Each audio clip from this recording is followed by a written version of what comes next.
하나님 말씀 다 함께 찾으십니다. 하나님 말씀은 신약 성경 로마서 1장입니다.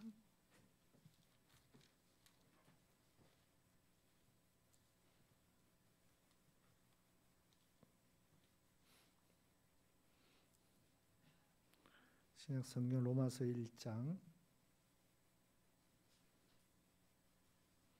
16절과 17절 우리 두 절 말씀입니다. 로마서 1장 16절로 17절까지 말씀입니다. 우리 다 함께 한 목소리로 말씀을 봉독하시겠습니다. 내가 복음을 부끄러워하지 아니하노니 이 복음은 모든 믿는 자에게 구원을 주시는 하나님의 능력이 됨이라. 먼저는 유대인에게요 그리고 헬라인에게로다.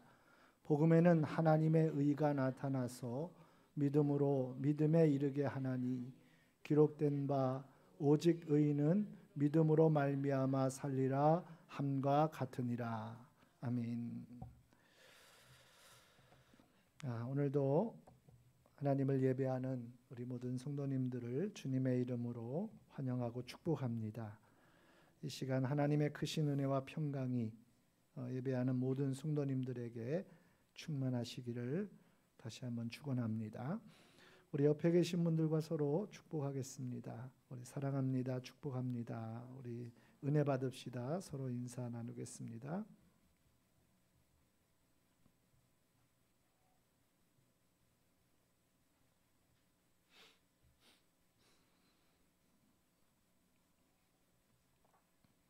할렐루야. 오늘은 우리 이제 교회력으로 성령 강림절입니다. 화면에 비치는 또 보시는 제 모습 가운데 너무 눈에 띄는 게 있죠. 빨간색 스토리 아마 눈에 띄실 텐데 우리 성령님을 상징하는 그러한 색이기도 하고요. 왜냐하면 불의 혀처럼 갈라지는 성령의 임재의 역사를 상징하기 때문에 이 성령 강림절기에는 빨간색을 주로 사용을 하고 또 하나는 녹색을 사용합니다. 녹색은 주연절에도 사용을 하지만 왜냐하면 성령님께서 우리를 거듭나게 하시고 또 우리를 구원하실 뿐만 아니라 구원을 받은 이 성도들은 새 생명으로 이제 성장하고 자라가야 하기 때문에 성령님의 은혜를 통해서 우리의 믿음이 자라가고 또 우리의 신앙이 성숙되어지고 결실되어지는 바로 그러한 은혜와 역사를 이 녹색으로 그렇게 상징하고 있습니다. 그러니까 우리가 교회에서 그냥 목사님 왜 이렇게 스톨을 이걸 스톨 영대라고도 이렇게 하는데 서로 얘기하면 멍해죠, 멍해. 근데 왜 색깔을 이렇게 자꾸 바꿔가지고 오시나? 근데 그런 색에도 교회에 사용되는 색에도 그런 의미가 있다는 것을 우리가 기억하시고 특별히 뜻깊은 것은 오늘은 성령 강림절이면서 우리 감리교회를 시작하신 존 웨슬리 목사님의 회심을 기념하는 기념주일이기도 합니다. 285년 전에 영국에서 영국 성공의 신부로 또 목사로 그렇게 섬기던 웨슬리 목사님이 놀라운 은혜의 체험을 하게 되어지고 그리고 그 은혜의 체험을 통하여서 이 웨슬리 목사님은 전혀 새로운 변화된 그러한 삶을 살아가게 되어집니다. 그리고 그 웨슬리 목사님이 경험했던 은혜 그리고 그 웨슬리 목사님께서 추구하셨던 그 신앙의 길을 이제 우리가 감리교회라는 이름으로 함께 이제 순종하고 또 그 길을 함께 따라가고 있는데 여러분 감리교회의 성도라면 이 웨슬리 목사님의 신앙이 어떤 것인지 또 그분의 영성이 어떤 것인지 우리가 왜 그분의 신앙과 영성의 길을 아멘으로 받아들이고 또 우리가 그 길을 함께 순종해 가는 것인지 우리가 좀 알아야 될 필요가 있을 것이라 생각이 됩니다. 그런데 우리는 이것을 좀 다른 교단이나 다른 교회와 차별로 우리가 생각하지 마시고 웨슬리 목사님이 걸어가셨던 그 신앙의 길, 그 영성의 삶은 여러분 웨슬리 목사님만 걸어가신 것이 아니라 성경을 기초로 하고 있는 또 하나님을 바르게 믿고 섬기는 모든 신앙의 사람들이 걸어가기를 원하셨던 하나님의 구원의 길이었고 또 하나님의 진리의 길이었다는 것을 우리가 먼저 기억해야 될 줄로 믿습니다. 그렇기 때문에 우리가 웨슬리 목사님의 신앙과 그 영성의 길을 따라가는 겁니다. 어떤 인간의 위대함 때문이 아니라 그 웨슬리 목사님이 걸어가셨던 그 신앙과 영성은 사람이 만들어낸 어떠한 구원의 이 체계가 아니라 성경을 기초로 하고 있고 하나님께서 우리에게 보여주신 그 구원의 길이기 때문에 오늘도 우리는 그 길을 우리가 함께 순종하며 이 하나님의 구원의 역사에 함께 동행하게 되어지는 줄로 믿습니다. 오늘 이 시간 웨슬리 목사님의 회심에 대해서 우리가 살펴보면서 정말 웨슬리 목사님을 거듭나게 하시고 또 회심케 하셨던 그 하나님의 뜨거운 은혜와 성령의 역사가 저와 여러분 모두에게도 동일하게 부어지고 또 충만하게 역사되어지는 은혜가 함께 하시기를 예수님의 이름으로 축원합니다. 이 웨슬리 목사님은 1703년도에 영국 웨벗이라고 하는 곳에서 태어나셨습니다. 이 영국 성공의 신부의 가정인데 아버지의 이름은 사무엘 웨슬리고요. 그 아들은 존 웨슬리입니다. 우리가 알고 있는 분은 존 웨슬리인데 이 가정에 19명의 자녀가 있었어요. 오늘날에 웨슬리 목사님이 계셨으면 아주 대단한 애국자라고 칭찬을 받으셨을 것 같은데 그 당시에는 거의 그랬대요. 그 웨슬리 목사님의 어머니인 이 수산나는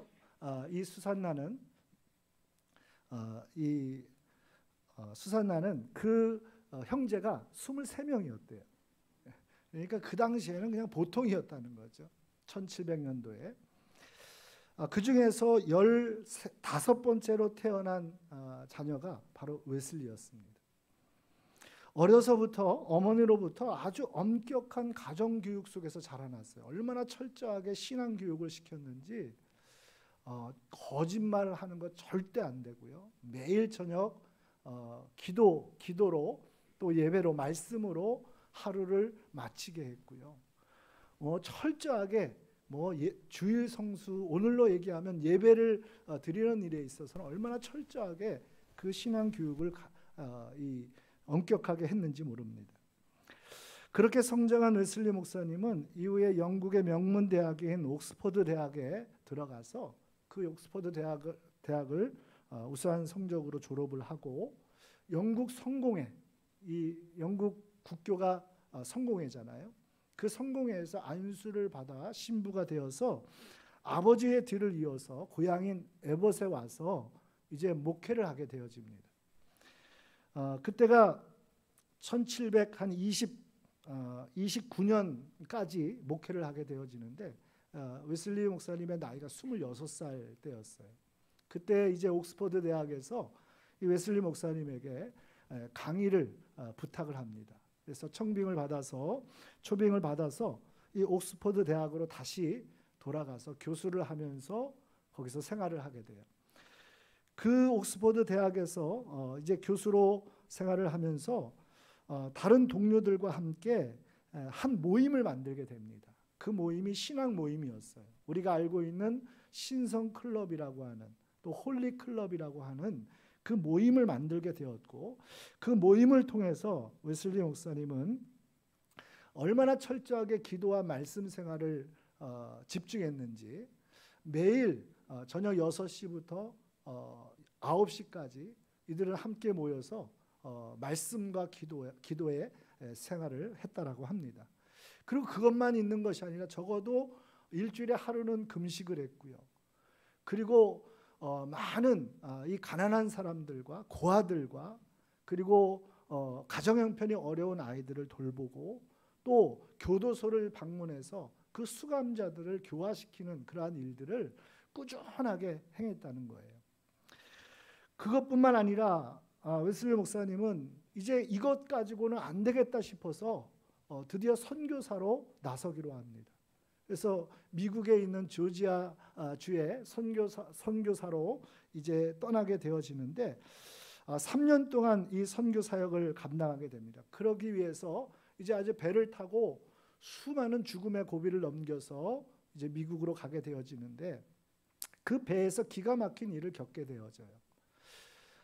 여러분 그 영국에서 미국까지 배를 타고 그 넓은 바다를 건너가는 동안 죽음의 고비가 얼마나 많았겠어요. 그런데 어느 날 그렇게 죽음의 고비가 이 풍랑이 얼마나 거셌는지 배가 곧 깨어질 듯이 정말 집어삼킬 듯이 커다란 파도가 밀려오고 또 그 파도로 인하여서 이 웨슬리 목사님은 너무나 두려움 가운데 그렇게 지나고 있는데 배 한쪽 구석에 몇 명의 사람들이 모여서 너무나 평안한 가운데 찬양을 하고 있는 모습을 보게 된 겁니다. 바로 그들이 누군가 하면 독일의 경건주의를 추구하고 있는 독일에서 이 경건주의 신앙을 추구하고 있는 모라비안 교도들이라고 하는 그러한 교회의 성도들이었어요. 근데 그들은 똑같이 지금 배가 깨어질 듯한 그 거대한 풍랑 앞에서 그들은 조금도 두려워하는 모습 없이 그 풍랑 속에서 찬송하고 있더라는 거예요. 오히려 평안함 가운데 웨슬리 목사님은 자기는 목사요 선교사로 지금 그 길을 떠나면서 이 풍랑 속에서도 어떻게 될지 몰라 두려워 벌벌 떨고 있는데 오늘 그들은 평안함 가운데 찬양을 하고 있다는 거예요. 그래서 웨슬리 목사님이 가서 물어봤다는 거죠. 당신들은 두렵지 않습니까? 그랬더니 그들이 이야기합니다. 곧 영광의 주님을 만나게 될 터인데 무엇이 두렵겠습니까? 그렇게 이야기를 했다는 거예요. 그리고 웨슬리 목사님은 선교를 갔는데 그 선교지에서 3년 만에 이 선교가 너무나 처참하게 실패를 겪게 되어집니다. 그리고 밤에 쫓기듯이 배를 타고 다시 영국으로 돌아오게 됩니다. 그때가 1738년 2월 달이었어요. 영국으로 이제 이 선교의 실패를 하고 돌아온 웨슬리 목사님은 마음이 얼마나 공허했겠습니까? 또 얼마나 많은 낙심과 좌절의 그런 마음들이 찾아왔겠습니까? 그리고 늘 생각나는 것이 모라비안 교도들에 대한 그 잊혀지지 않는 그 모습이 이 웨슬리 목사님 마음속에 아주 확 박혀 있는 거예요. 나에게는 왜 그들과 같은 평안이 없을까? 내가 지금까지 이렇게 하나님의 영광을 위하여 하나님을 위하여 교회를 위하여 이렇게 열심히 살아왔는데 나에게는 왜 그런 기쁨이 없을까? 그런 평안이 없을까? 그런 마음으로 하루하루를 지나던 어느 날 이 웨슬리 목사님에게 한 기도 모임에 초청장을 받게 되어집니다. 바로 그 기도 모임은 영국 런던의 올더스케이시라고 하는 거리에 이 모라비안 교도들이 모여서 기도하는 작은 기도 모임이었어요. 1738년 5월 24일 웨슬리 목사님은 오늘 그 기도 모임에 초청을 받고 그 기도 모임에 참석하였다가 오늘 그곳에서 놀라운 은혜의 체험을 하게 되어집니다. 그날 웨슬리 목사님은 자신의 일기에서 이렇게 기록하고 있어요. 나는 내키지 않는 발걸음으로 올더스케이트 거리로 가서 한 신도 모임에 참석하게 되었다. 거기에서 한 사람이 루터의 로마서 주석 서문을 읽고 있었다. 저녁 8시 45분경 그가 그리스도를 믿는 믿음으로 이루어지는 하나님의 변화의 역사에 대해 설명하고 있을 때 내 마음이 이상하게 뜨거워지는 것을 느꼈다. 나는 내가 구원을 받기 위해 오직 그리스도를 신뢰해야 한다는 것을 알게 되었다. 여러분, 이 짧은 일기인데 여러분 어떤 내용인가 하면 8시 45분경 오늘 그 기도 모임에서 루터가 쓴 로마서 주석의 서문을 누군가가 읽고 있는 거예요. 아마도 그런 이 주석이겠죠. 오직 오늘 말씀처럼 오직 의인은 믿음으로 살리라. 그 이야기를 듣는 순간 이 웨슬리 목사님의 그 마음이 이상하게 뜨거워졌다는 거예요. 그리고 내가 구원을 위해서 오직 그리스도를 의지하고 그리스도를 믿고 신뢰해야 한다는 것을 그제서야 깨닫게 되었다라는 거예요. 여러분, 그날 사건이 웨슬리 목사님에게는 놀라운 변화의 첫걸음이 되었습니다. 이후에 웨슬리 목사님은 아직 뭐가 뭔지 잘 몰라요. 내가 마음이 이상하게 뜨거워짐을 느꼈지만 아직 뭐가 뭔지 잘 몰랐어요. 그런데 웨슬리 목사님은 당시에 옥스퍼드 대학에서 이 학생들을 가르치고 또 그 학생들을 대상으로 설교를 했는데 그 설교에서 오늘 그러한 변화의 이 체험을 하고 은혜의 체험 이후에 그는 이런 제목으로 학생들 앞에서 설교를 하게 되었다는 거예요. 오직 믿음으로 완전한 구원을 얻는다. 또 두 번째 설교가 거저 주시는 구원. 다시 말하면 그 마음을 뜨겁게 했던 하나님의 그 은혜를 가지고 이 설교를 했는데 여러분, 그 설교의 내용이 무엇인가 하면 믿음으로, 오직 믿음으로 구원을 얻는다. 그렇게 자신의 입술로 고백하다 보니까 어느 순간인가 이 웨슬리 목사님의 마음속에 정말 그리스도를 믿는 믿음으로 충만하게 되었고 그 믿음으로 말미암아 구원의 그 기쁨과 평안이 서서히 그의 마음속에 가득 채워지는 경험을 하게 되었다는 것입니다. 이후 1939년 1월 1일 날 웨슬리 목사님은 함께 이 홀리 클럽을 만들어서 신앙생활을 했던 사람들과 함께 기도회를 갔습니다. 이 피터 레인이라는 곳에서 기도회를 갔는데 그날 존 웨슬리 목사님은 성령님의 강력한 임재를 다시 한번 경험하게 됩니다.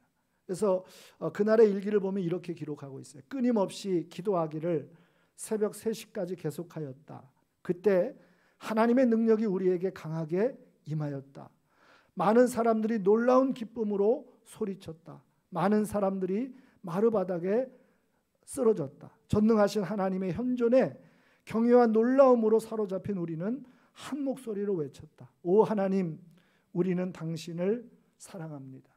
오 하나님, 우리는 당신을 찬양합니다. 여러분, 오늘 이 웨슬리 목사님의 회심을 통해서 우리는 분명한 것을 알게 되어집니다.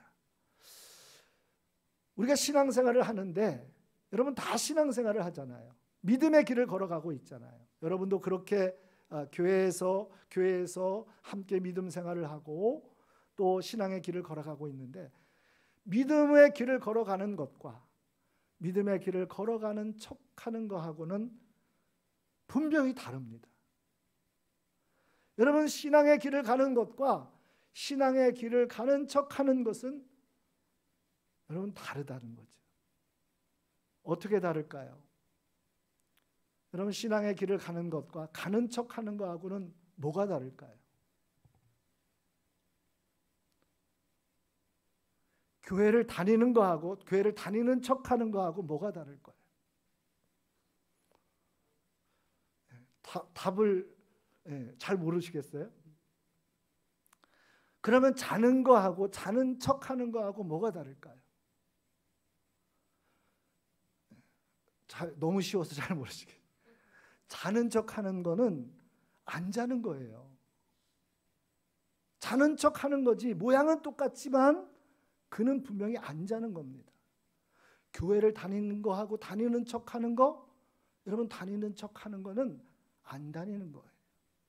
신앙의 길을 가는 거하고 신앙의 길을 가는 척하는 것, 여러분 신앙의 길을 안 가는 겁니다. 믿음의 길을 안 가는 거예요.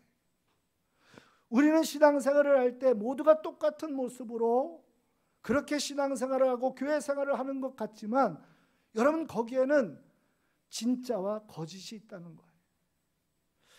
웨슬리 목사님을 통해서 우리는 무엇을 알게 되어집니까? 그는 목사 안수도 받은 사람이에요. 대학에서 성경을 가르치고 여러분 설교를 했던 사람이고, 얼마나 철저하게 말씀과 기도 생활을 했던 사람들이고, 헌신과 구제와 봉사에 열정적으로 혼신의 힘을 다했던 사람이에요. 심지어는 목숨을 걸고 선교까지 갔던 사람이에요.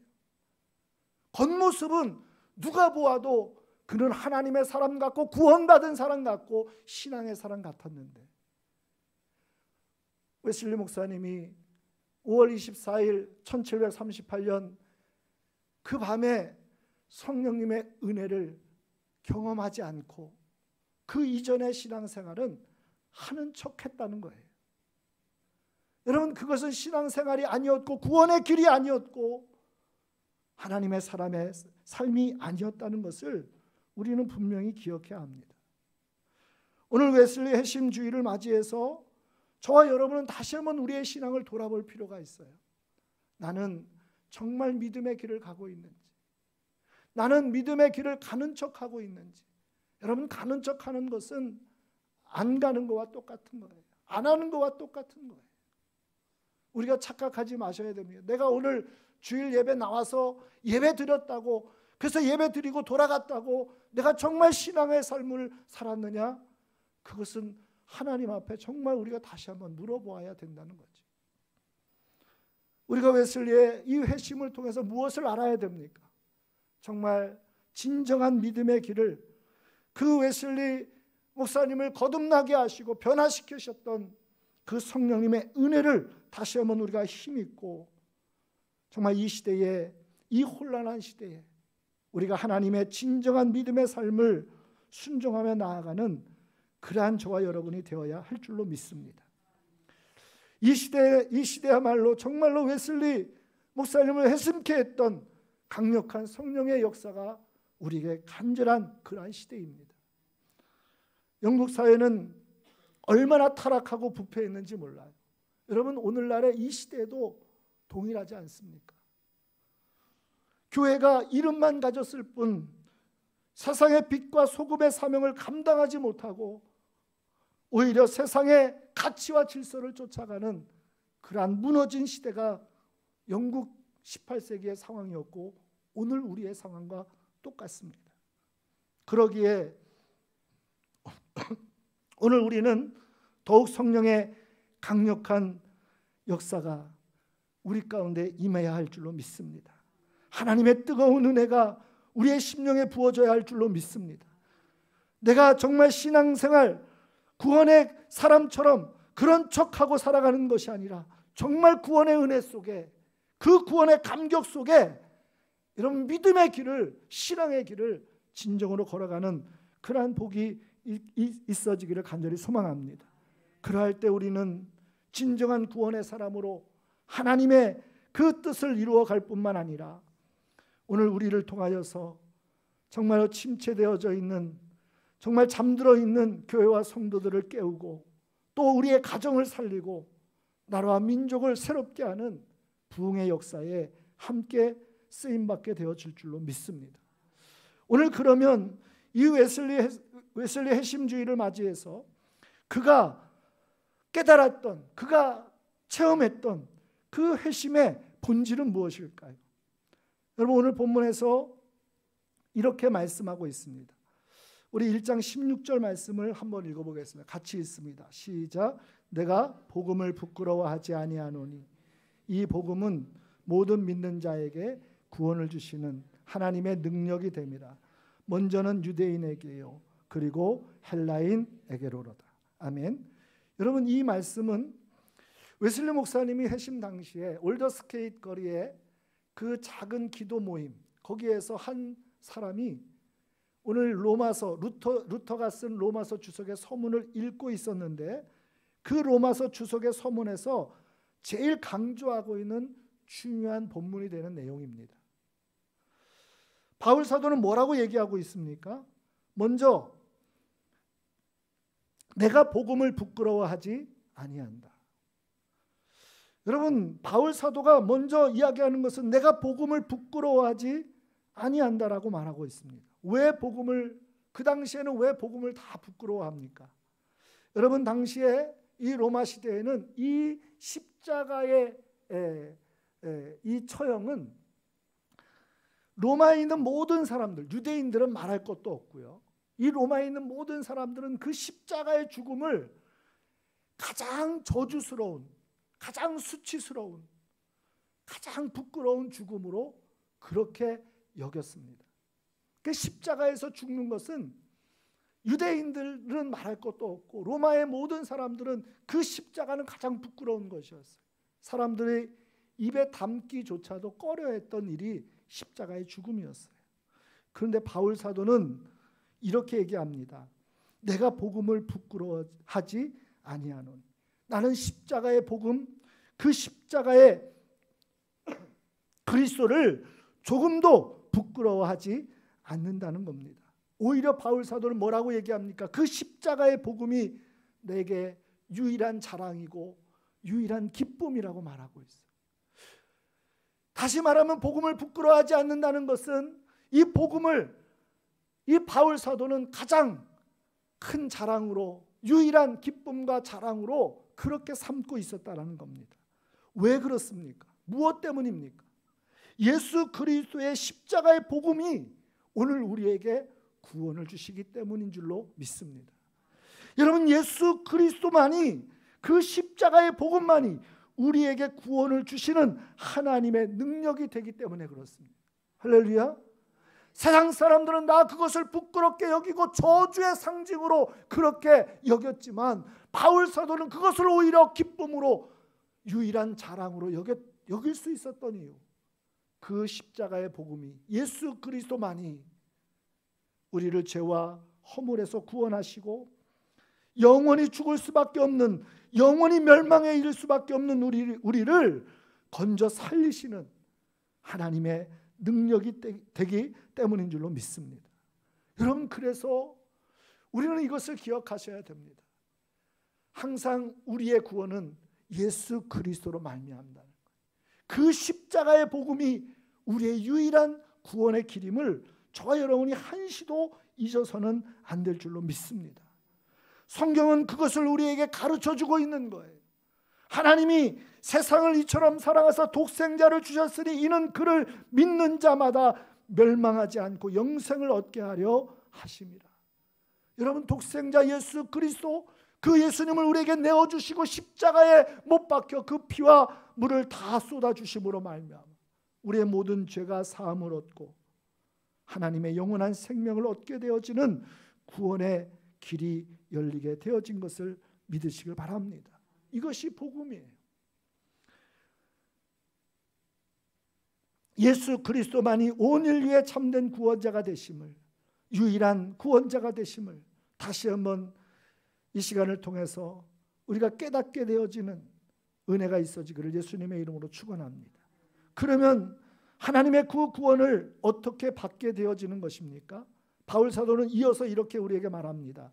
따라서 해볼까요? 이 복음은 모든 믿는 자에게 구원을 주시는 하나님의 능력이 됨이라. 바울 사도는 이어서 뭐라고 얘기합니까? 모든 믿는 자에게 구원을 주신다. 모든 믿는 자에게. 여러분, 18세기 영국 사회나 이 영국 성공에서 가르쳤던 그 구원에 대한 진리나 중세 시대가 가지고 있었던 구원의 이 가르침이나 또 오늘날에도 여러분 많은 종교나 또 많은 기독교 외의 다른 그러한 교단에서 가르치고 있는 이 구원에 대한 심각한 문제가 있습니다. 그게 뭐냐면 여러분, 구원의 문제는 전적인 하나님의 은혜임에도 불구하고 사람의 행위와 노력 여하에 달라질 수 있다라고 가르치는 데 문제가 있어요. 그래서 여러분, 세상 모든 종교들은 한결같이 행위 구원에 대해서 강조하고 있어요. 행위 구원을 강조하고 있어요. 뭐를 강조하고 있다고요? 행위 구원, 자력 구원을 강조하고 있어요. 인간의 노력과 행위에 따라서 구원의 문제가 달라질 수 있다는 것. 그래서 지금도 여러분 인도에 가보면 정말 회개망측한 일들이 막 벌어집니다. 막 못을 나무에 박아놓고 거기에 눕는가 하면 평생을 침묵으로 살겠다고 서약하면서 말 한마디 하지 않는 그런 사람도 있고, 어떤 사람은 내려째는 떼약볕에서 팔이 완전히 굳어질 때까지 두 팔을 올리고서 그렇게 하는 사람도 있어요. 여러분, 이러한 모든 가르침은 그 내용과 정도만 다를 뿐이지 세상 모든 종교들에게 나타나는 구원에 대한 공통적인 가르침이었다는 거예요. 그런데 이런 행위 구원은 너무나 어리석은 여러분 그러한 가르침입니다. 왜냐하면 인간은 철저히 소망 없는 자이기 때문에 그래요. 인간은 아무리 노력할지라도 하나님의 의와 선에 결코 이룰 수 없기 때문에 그렇습니다. 바울 사도를 통하여 하나님 뭐라고 말씀하십니까? 모든 사람이 죄를 범하였음에 하나님의 영광에 이르지 못한다. 여러분, 죄인인 인간은 결코 그 죄의 문제를 스스로 해결할 길이 없다는 거예요. 예수님께서도 뭐라고 말씀하십니까? 육으로 난 것은 육이요 영으로 난 것은 영이다. 사람이 거듭나지 아니하면 하나님 나라에 들어갈 수 없다고 말씀하세요. 이 말씀의 의미가, 본질적인 의미가 뭔지 아십니까? 사람이 여러분 그 육적인 행위가 아무리 선하고 여러분 개가천선을 해서 그 삶이 아무리 깨끗하고 정직하고 여러분 윤리적이고 도덕적이라 할지라도 그거는 죄의 몸을 가진 육에 불과하다는 거예요. 그 죄의 몸을 가진 육으로는 결코 하나님 나라에 들어갈 수 없다는 거예요. 거듭나야 하나님의 나라에 이를 수 있다는 거예요. 그래서 결국 다시 말하면 영생과 구원은 여러분 인간의 노력이나 행위로 되어지는 것이 아닙니다. 오직 예수 그리스도를 믿는 믿음으로 모든 믿는 자에게, 할렐루야. 여러분 그 믿음만이, 예수 그리스도를 믿는 그 믿음, 다시 말하면 예수 그리스도께서 날 위하여 대속의 피를 다 흘려주셨음을, 내 모든 죄와 허물을 주님의 흘리신 피로 깨끗이 씻어주셨음을, 그 피의 공로를 믿는 그 믿음만이 우리를 구원을 얻게 하고 생명을 얻게 하는 줄로 믿습니다. 바울 사도는 갈라디아서를 통해서 우리에게 또 이렇게 말합니다. 사람이 의롭게 되는 것은 율법의 행위로 말미암음이 아니요 오직 예수 그리스도를 믿음으로 말미암는 줄 알므로 우리도 그리스도 예수를 믿나니 이는 우리가 율법의 행위로서가 아니고 그리스도를 믿음으로써 의롭다 함을 얻으려 함이라. 율법의 행위로서는 의롭다 함을 얻을 육체가 없느니라. 여러분 뭐라고 얘기합니까? 오직 예수 그리스도를 믿는 믿음으로 우리는 의롭게 되어진다는 거예요. 예수 그리스도를 믿는 믿음으로 말미암아 우리는 구원을 얻게 되어진다는 거예요. 예수 그리스도를 믿는 믿음으로 말미암아 우리는 죄 사함을 받게 되어지고 하나님의 존귀한 자녀가 되어짐을 말씀하고 있습니다. 여러분, 그런데 중요한 것이 있어요. 우리가 알아야 될 이 믿음의 실체는 뭔가? 여러분, 믿음이라고 하는 것은 내가 믿겠습니다 하는 우리 안에 있는 어떤 의지나 결단이 결코 아니라는 거예요. 이거에 여러분 우리가 기억하셔야 돼요. 이것을 정말 기억하셔야 돼요. 구원을 얻는 믿음, 구원을 받게 되어지고 의롭게 되어지는 그 믿음, 죄 사함을 받고 하나님의 자녀가 되어지는 그 믿음, 여러분 그 믿음은 인간의 의지나 결심이 결코 아니라 하나님의 은혜의 선물임을 여러분 믿으시길 바랍니다. 그래서 에베소서 2장 8절에 너희가 그 은혜로 인하여 믿음으로 말미암아 구원을 얻었나니 이것이 너희에게서 난 것이 아니요 하나님의 선물이니라. 여러분, 오늘 우리가 믿은 것 같은데, 내가 믿습니다 하고 그 길을 간 것 같은데, 여러분 돌아보니까 그 믿음을 주신 분이 하나님이셨다는 거예요. 나를 믿어지게 하시고, 여러분 나를 믿음에 서게 하시고, 그 믿음을 지켜가게 하시는 것이 내 의지나 열심이 아니라 하나님의 은혜였다는 사실을 바울 사도가 깨닫게 되어진다라는 거예요. 여러분, 저와 여러분이 그래서 이 구원은 하나님의 은혜의 선물이라고 하는 이 바울사도의 외침을 귀 기울여 들어야 할 줄로 믿습니다. 구원은 하나님의 선물입니다. 성령님의 은혜와 역사입니다. 오직 거듭나게 하시고 새롭게 하시는 성령님의 은총입니다. 이것이 복음이고 이것이 기독교의 구원이고 이것이 감리교회, 여러분 우리가 따라가는 신앙이요 우리의 영성임을 여러분 분명하게 기억하시기를 바랍니다. 저는 누가복음 15장의 말씀을 참 좋아하는데 거기에 탕자의 비유가 나오죠. 이 말씀만 드리고 마치려고 합니다. 성서학자들은 이 탕자의 비유를 복음의 핵심을 보여주는 가장 중요한 말씀이라고 이야기하는 사람들이 많아요. 여러분 탕자의 이야기 다 아시죠? 아버지에게 유산을 달라고 그래요. 아직 아버지가 살아계시는데. 그래서 아버지가 또 그 유산을 줍니다. 그 유산을 받아가지고 다 모아가지고 먼 이방 땅에 가서 흥청망청 창기와 함께 그 가진 재산을 다 허비하고 말아요. 하필이면 그때 그 땅에 기근이 듭니다. 돼지를 치며 먹을 것을 얻고자 하지만 얼마나 극심히 기근이 들었든지 누가 돼지가 먹는 쥐엄 열매조차도 주지 않아서 이제 꼼짝없이 죽게 되어진 겁니다. 나는 여기서 줄여 죽는구나. 나 이제 끝났다. 그렇게 말하는 거죠. 그렇게 비참에 처해 있던 이 탕자가 어떻게 되어집니까? 그 결말은 어떻게 되어집니까? 아버지의 집으로 돌아가죠. 그리고 아버지의 품에 안깁니다. 아버지의 아들로 새롭게 세워져서 그가 아버지와 함께 행복한 삶을 살아가게 되어집니다. 그런데 여러분 우리는 이 탕자의 비유를 보면서 이런 생각을 할 수가 있어요.